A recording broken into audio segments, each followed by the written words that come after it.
Kommentariyalarda yozib so'rashyapti mendan, vazirlikka chiqyapsiz, vazirlar mahkamasiga chiqyapsiz.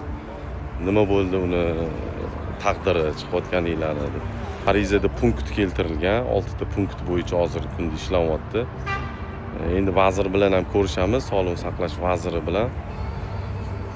Endi ko'p joylarga yozganman, shaxsan o'zim ko'p joylarga ariza berganman. Bu endi hozir hukumat darajasiga yetib bordi. Endi hozir ko'ramiz, yaxshi niyat qilib turibmiz.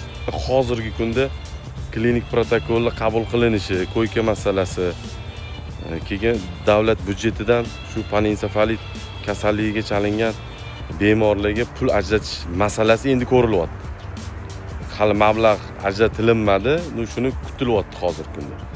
Bungacha bo'lgan bizning yutuqlarimiz ham bor. O'sha dori masalasi, klanzepam psixotrop dori vositasini O'zbekistonga rasmiy ravishda kirishi, spinomozgoy jidkis deydi, punksiya deydi, ya'ni umurtqadan shu sklerozlashgan panensefalit kasalligini diagnoz qo'yilishda qilinadigan analiz Toshkentda joylashgan Respublika virusologiya markazida tekinga olinadigan bo'ldi. Erishayotgan yutuqlarimiz bor, lekin bular kam bizga. Chunki hozirgi kunda kasallik ko'payyapti, qizamiq ko'payyapti. Vaksinatsiya bo'yicha erishgan yutuqlarimiz bor. Mana oldinlari 1 yilga to'lgandan keyin vaksina qilinadigan bo'lsa, hozir 6 oyga tushirildi va nazorat kuchaydi. Umuman olganda sog'liqni saqlash tizimiga biz o'zimizning sa'y-harakatlarimiz orqali ko'p narsaga ko'zini ochishiga, sergey tortishiga chaqirdik. Haligacha chaqirib kelyapmiz. Endi parallelni ishlaymiz Sog'liqni saqlash vazirligi bilan.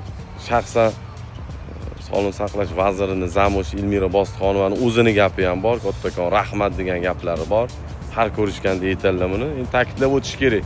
Lekin haligacha qoniqmaymiz. Shaxsan men o'zim Sog'liqni saqlash vazirligini ish faoliyatidan qoniqmayman, chunki qoniqadigan bo'lsa, yana orqaga qarab ketadi. Birinchidan qoniqtiradigan hali hech balo bo'lgani yo'q. Agar sog'liqni saqlash tizimida kuzatilayotgan yutuqlarni oladigan bo'lsa, bunda faqatgina prezidentimiz Mirziyoyev qilayotgan e'tiborlaridan, ajratayotgan pullaridan, o'sha yosh bolalarni yaxshi ko'rganlaridan qilyaptilar. Lekin sog'liqni saqlash tizimini o'zi hali bir to'laqonli 100% ishga hali kirishgani yo'q.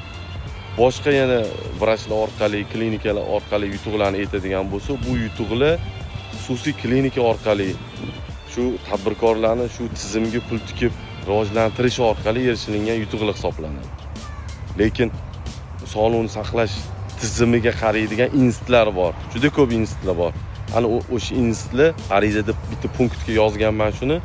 O'sha sog'liqni saqlash tizimidagi institutlar birgalashib shu viruslarga qarshi, kasalliklarga qarshi ma'lumot almashinuv, simpoziumlar tashkil qilish, tadqiqotlar o'tkazish, o'zini ustida ishlash, iloji boricha aholini yosh tug'ilib kelayotgan norasida go'dak va qariyalar, ayollar sog'lig'ini mustahkamlash uchun xizmat qilish kerak. Rahmat hammanglarga, obuna bo'lishni unutmang, like bosing, ko'proq odamlarga tarqating.